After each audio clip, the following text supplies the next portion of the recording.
안녕하세요. 과학 전문 유튜브 채널 과학드림의 운영자이자 과학 커뮤니케이터로 활동하고 있는 과드입니다. 오늘은 여러분들과 함께 소형 모듈 원자로 SMR이라고도 하죠.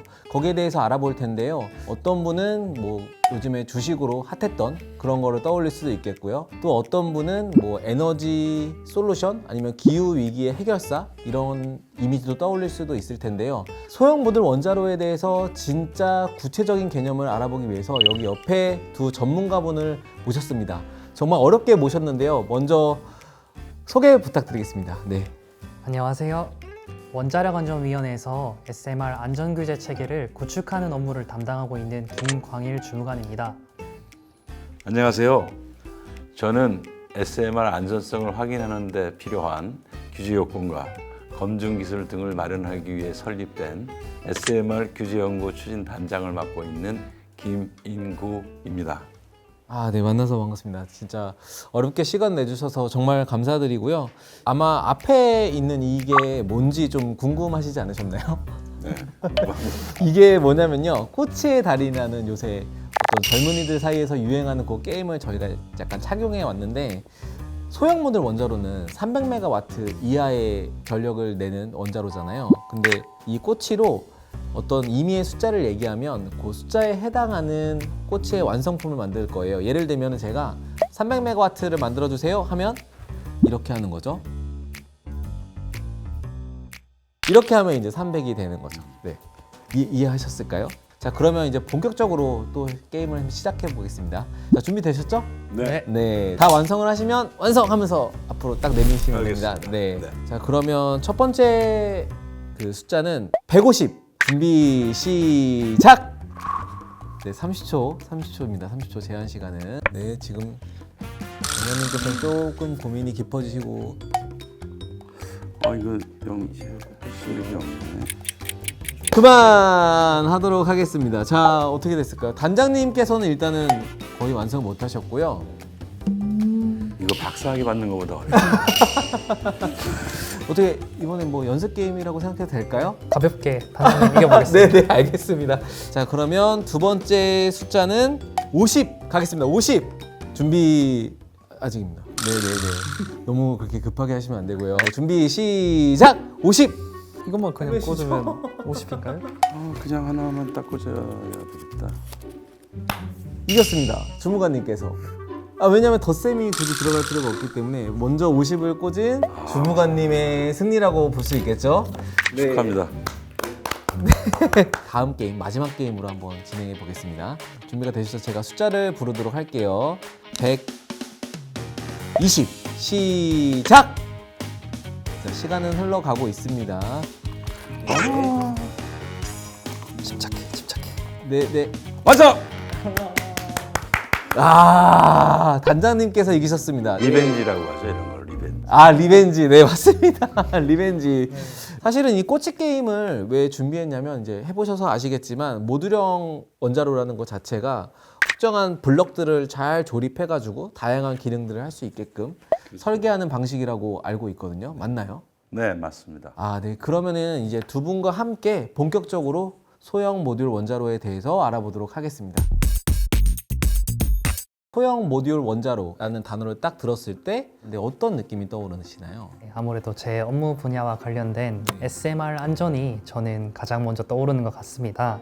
제가 생각하기에는 이제 대형 원전에서 소형 원전으로 패러다임이 변화하고 있고 또 SMR에도 혁신적 설계와 같은 그런 기술들이 가미되어서 기술 수준이 많이 높아졌습니다. 그런 차원에서 정부에서도 이렇게 높아진 기술 수준에 대응하기 위해 최상의 안전성을 가진 그런 SMR 안전성을 확보해야 한다고 생각합니다. 진짜 이거는 상을 줘야 될 것 같은 답변 같은데요.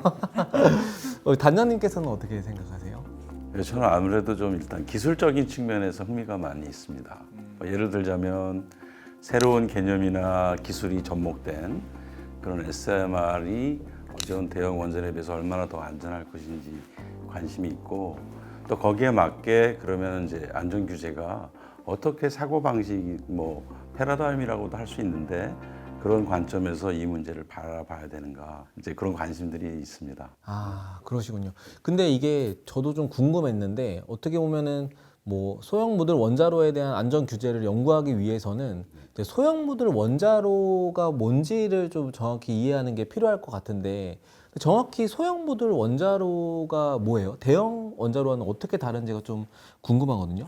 소형 모듈 원자로는 아무래도 용량이 작다는 게 있죠. 대형 원전에 그렇죠. 비해서. 말에서 아예 네. 단어에서 그렇게 나오는. 그러니까 작은 용량을 가지고 있다라는 건데 중간에 모듈이라는 게 들어가잖아요. 네, 그렇죠. 모듈이라는 게 동시에 이제 그 제작이 가능해서 현장에서 설치가 가능하고 조립해서 건설 공기도 단축이 될 수가 있습니다. 거기다 용량이 작기 때문에 기존의 물로 하는 냉각 방식 외에 자연순환 방식이라든가 심지어 공기로 냉각을 해서 설치하는 것도 비교적 다양할 수가 있어요. 근데 이게 다양하다고 말씀하셨는데 그러면 이 소형 모듈 원자로는 어디에 많이 쓰이는 거예요?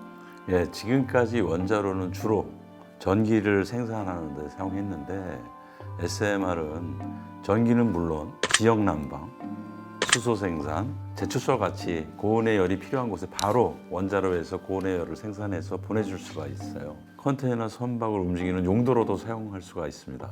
진짜 여러 곳에 쓰네요. 예, 이처럼 다양한 용도로 사용하려고 개발하고 있고요.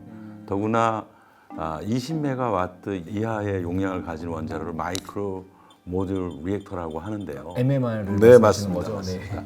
이 원자로 같은 경우에는 아예 산간 오지에 가서 거기서 이제 필요한 전기나 또 뭐 열 같은 것도 공급할 수 있고요.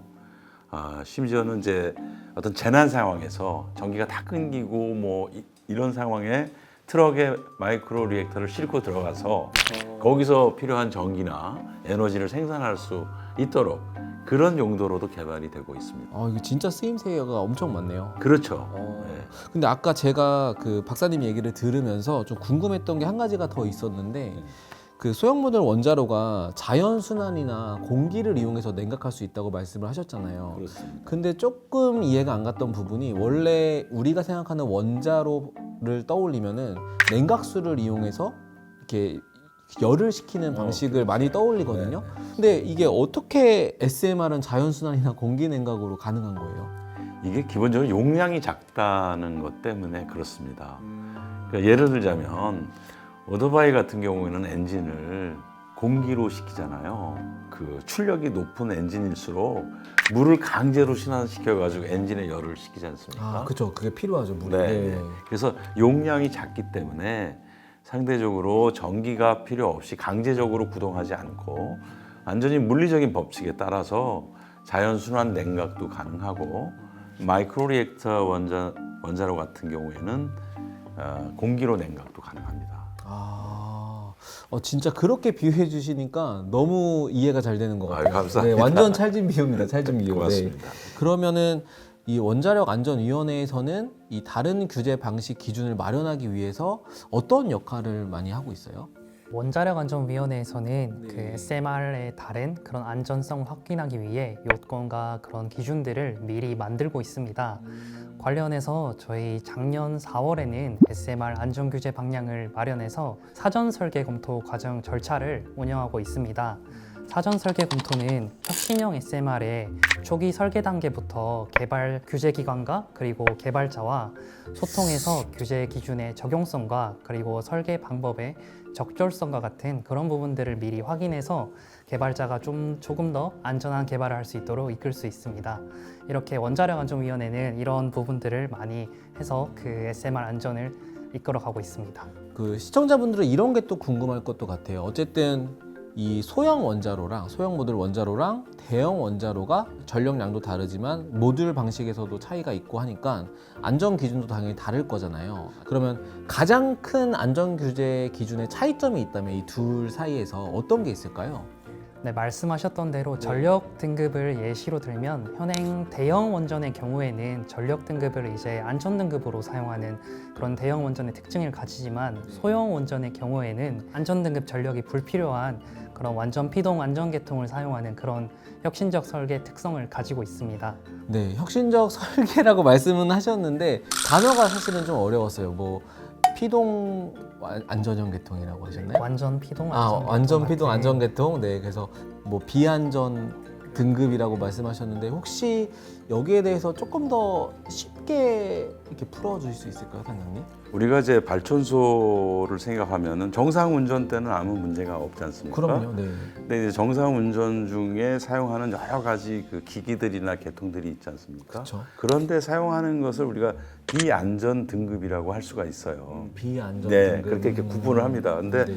만약에 자연재해라든가 뭐 얼마 전에 이제 후쿠시마 원전 사고에서도 있었던 것처럼 엄청난 그런 재해 상황에서 사고가 발생하더라도 원자로 안전을 유지해야 되지 않습니까? 그렇죠, 당연히. 그런 가혹한 조건에서도 사고가 일어나지 않도록 하거나 또는 사고가 일어나도 원자로가 안전한 상태로 소위 안전한 기능을 유지할 수 있도록 하는 데는 안전 등급이라고 해서 더 강한 요구를 하고 있습니다. 어떤 극한의 상황에서도 그렇죠. 견딜 수 있는 네네. 거를 안전 네네. 등급이라고 네네. 표현하는군요. 그렇게 하도록 요구하고 있고 지금 이제 그 완전 피동 계통이다라고 하면은 개념적으로는 전기가 없이도 사고 상황에서도 그런 안전 기능을 다 할 수 있기 때문에 기존에는 사고 상황에서 전기가 필요한 부분은 다 안전 등급으로 설계를 하도록 요구할 수밖에 없었죠. 전기가 필요했으니까. 네, 그렇죠. 근데 지금은 전기가 필요하지 않으니까 네.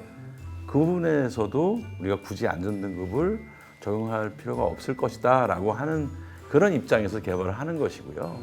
저희 이제 규제 측면에서는 실제로 그렇게 해도 안전에 문제가 없는지 더 나아가서 그런 이제 피동 안전 계통의 성능과 모든 것들을 종합해서 그 SMR의 안전성이 유지가 될 수 있는지 이런 것들에 대해서 이제 저희가 뭔가 규제 요건이나 기술 기준 이런 것들을 마련해 나가야 되겠죠. 이렇게 좀 풀어서 설명해 주시니까 확실히 그 단어가 확실히 좀 이해가 잘 되는 것 같아요. 네네. 근데 또 이게 말씀을 듣다 보니까 궁금한 게 또 생기는데 사실은 이제 신문 같은 거를 검색하다 보면은 SMR 자체는 아직 상용화가 되려면 뭐 2030년 얘기도 나오고 그 이후의 얘기도 나오는데 그 안전 규제 기준을 먼저 만드는 이유가 좀 이해가 안 가기도 하거든요. 그 왜 먼저 만드는 거예요? 그게 나오고 나서 만들면 안 되나요? 네, 개발을 하고 나서 규제를 만드는 것보다 미리 가이드라인을 제시하게 된다면 개발자 입장에서 규제 입장을 설계에 반영해서 개발의 시행착오와 그리고 불확실성을 최소화하고 이렇게 줄일 수 있습니다. 또한 규제기관 입장에서 SMR의 경우에는 새로운 원자로이고 이렇게 여러 가지 신기술이 많이 도입될 예정인데 그 기술 수준에 걸맞는 저희의 안전 가이드라인을 선제적으로 이렇게 제시하고자 하는 것입니다. 확실히 그 기준을 먼저 선정해 두면 효율적인 측면이 높아진다는 말씀이신가요? 네, 정확하게 이해하신 것 같습니다. 맞나요? 안정성도 잡고 개발 효율성도 잡고 그 두 마리 토끼를 다 잡으려는 노력인 것 같고요. 그 규제 R&D를 총괄하는 SMR 규제 연구 추진단 초대 단장으로 우리 여기 앞에 계신 김인구 박사님이 선정되지 않았습니까? 네, 그렇습니다.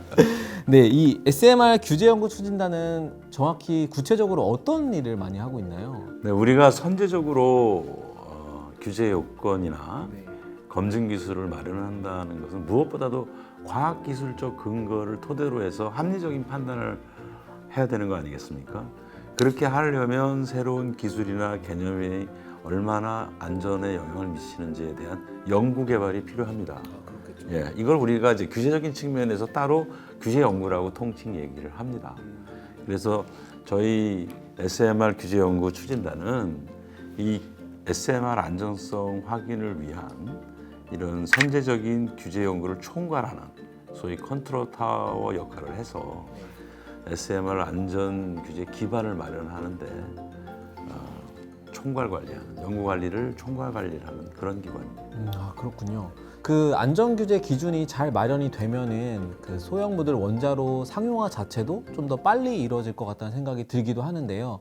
그 두 분한테 좀 더 다른 류의 질문을 드리고 싶어요. 아까는 좀 이론적인 얘기였다면 지금은 이제 각자 이 소형 모듈 원자로 안전 규제에 대해서 어떤 계획과 목표가 있으신지도 궁금하거든요. 저희 원자력안전위원회에서는 네. SMR 안전에 대한 길잡이가 되는 것이 목표이자 계획입니다. 길잡이요, 네. 네, SMR 개발자가 더 안전하고 빠르게 이렇게 SMR 개발을 나아가는 과정에서 저희 원자력안전위원회가 길잡이가 되어서 올바른 길을 가고 있다는 그런 확신을 갖게 하도록 이끌어 나가겠습니다. 아, 이게 뭔가 희망의 횃불 같은 느낌이거든요. 네. 그 단장님께서는 어떤 목표와 계획이 있으실까요? SMR 규제연구 추진단을 대표해서 이제 SMR 안전 규제 기반이 잘 마련될 수 있도록 연구 개발 관리를 잘 하는 일이 제 역할이라고 생각을 합니다. 그렇게 하려면 저희 추진단이 이제 규제기관과 긴밀하게 협조를 해야 되고 또 개발자하고도 상당히 적극적으로 소통을 해야 됩니다. 그뿐만이 아니라 SMR 자체가 국제 시장을 타겟으로 하기 때문에 기본적으로 국제적인 어떤 안전 규제의 조화 이게 상당히 강조가 되고 있거든요. 우리 추진단의 연구 성과가 국내에 확산되는 것은 당연한 것이고 이제 국제적으로도 알려가지고 우리나라 안전 규제의 어떤 인지도를 높이도록 그렇게 좀 욕심을 내보겠습니다. 아, 이게 K 콘텐츠에 이어서 이거 K 원전 안전 규제 아닙니까? 그렇게까지는 아니더라도 네. 우리가 수출로 얻어낸 어떻게 보면 이제 원자력 안전 선진국이라는 그런 이미지가 손상되지 않고 더 강화되도록 그렇게 미력 하나마 역할을 다하겠습니다. 아, 네. 두 분의 목표가 어떻게 보면 우리나라의 그 원자력과 관련된 자부심이기도 할 것 같은데요. 네, 그런 기술이 발전하면 발전할수록 거기에 따른 안전 규제가 정말 중요하다는 걸 느꼈거든요. 그래서 많은 시청자분들께서도 그런 거를 느꼈을 거라고 저는 생각을 하고요. 자, 그렇다면 이제 오늘 여기 출연하신 소감이 좀 궁금한데요. 우리 주무관님께서는 어떠셨어요? 네, 저도 오늘 과학드림님과 이렇게 SMR 안전에 대해서 이렇게 이야기할 수 있는 굉장히 뜻깊은 시간이 되었고 저도 더 국민들께 더 신뢰받는 원자력 안전을 위해서 노력하도록 하겠습니다. 아, 네. 잘 부탁드리겠습니다. 오히려 단장님께서는 소감이 어떠셨을까요? 저는 무엇보다 제가 좋아하는 채널인 과학드림 직접 뵙게 돼서 굉장히 좋았습니다. 아, 여러분 이게 진짜입니다. 이게 단장님께서 그냥 하시는 말씀이 아니고요. 아까 여기 촬영 전에 제 채널에 있는 컨텐츠들을 진짜 많이 보셨더라고요. 깜짝 놀랐습니다. 진짜입니다, 진짜. 네. 그리고 이렇게 좋은 분위기 속에서 SMR 안전과 또 그 안전을 확보하기 위해서 어떠한 노력이 진행되고 있는지 무엇보다도 저로서는 또 추진단을 이 자리에서 소개할 수 있어서 대단히 뜻깊은 그런 자리였습니다. 앞으로도 이 SMR 안전에 대해서 많은 관심을 부탁드립니다. 아마 많은 시청자분들이 이 원자력 안전에 대해서 크게 공감을 하셨을 거라고 생각이 듭니다. 이번 시간은 여기서 마치도록 하고요. 다음에 더 좋은 그리고 더 유익한 컨텐츠로 만나 뵙도록 하겠습니다. 시청해 주셔서 감사합니다.